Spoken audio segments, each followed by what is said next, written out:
We are looking at how to pronounce the name of the highest mountain in Wales at an elevation of 1,085 meters above sea level. It is the highest point in the British Isles outside of Scottish Highlands. So this is a Welsh name meaning the tumulus, as in the tumulus clown or the barrow. How do you pronounce this? Yr Wyddfa, Yr Wyddfa, Yr Wyddfa. Pretty straightforward once you know. Yr Wyddfa. This is actually the name of the highest peak in the mountain range called Snowdon.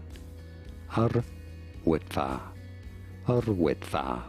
Did you get this? Yr is the first word.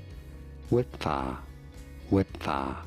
The D is not really properly pronounced, but you do have to put your tongue on top of your palate to pronounce it. Wyddfa, Wyddfa, Yr Wyddfa. Mountain in Wales. And now you know it all. Did you get this? Was this any helpful? Let me know in the comments and by using the like button. More videos on how to pronounce more interesting words and names from Welsh, including from Welsh, whose pronunciations aren't always obvious. I'll see you there to learn more. Thanks for watching.